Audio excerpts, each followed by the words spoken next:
Sinabon ng ilang senador ang Department of Transportation dahil hindi pa rin nila matapos-tapos ang planong ruta para sa local public transport. Napag-alaman ding kulang ang mga pumapasadang jeep sa Bacolod. Nasa frontline ng balitang yan, si Ria Fernandez. Dapat managot itong mga LTFRB at DOTR eh. Tinatchap ang aming prangkisa. Pinapatay ang may pamilya. Anong klaseng programa ng gobyernong ito? Hindi napigilan ng jeepney operator mula Bacolod na si Lilia Sembrano ang kanyang emosyon nang mabigyan ng pagkakataong magsalita sa pagdinig ng Senado tungkol sa PUV Modernization Program.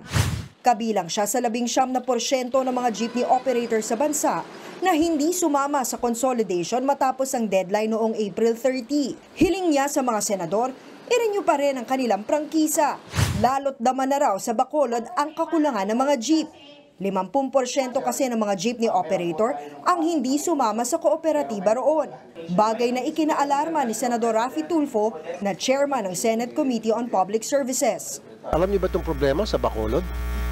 Aware ba kayo? 50% daw ang naapektuhan at hindi makapagbiyahe ngayon? Ba't hindi niyo po ina-address? Ba't hindi niyo po inapuntahan o kinakausap sila?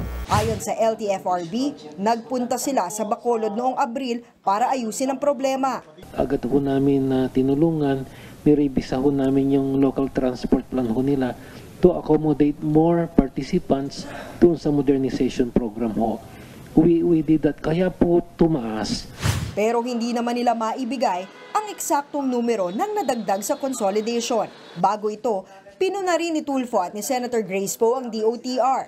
Malapit na kasi ang June 30, pero ang pangako umano ng ahensya na aprubahan ang kalahati sa mga local public transport route plans, wala pa.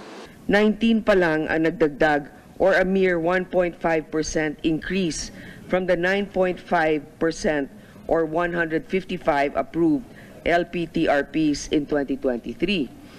Anong klaseng road transport modernization ang hindi pa tapos ang ruta?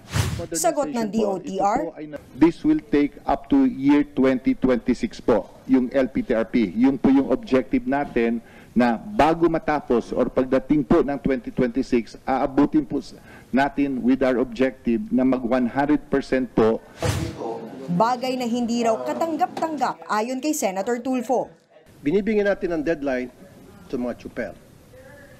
Pero walang deadline sa LGU at sa LTFRB pagdating sa route rationalization. Yun eh. Kaya nakita ko talaga may discrimination dito. Paliwanag naman ng ahensya, 2030 pa talaga tuluyang matatapos ang buong modernisasyon ng mga jeep. Makakapagpalit lang daw kasi ng mga sasakyan ng mga nag-consolidate kapag mayroon ng aprobadong ruta sa kanilang mga lugar. Nagbabalita mula sa Frontline, Ria Fernandez, News 5.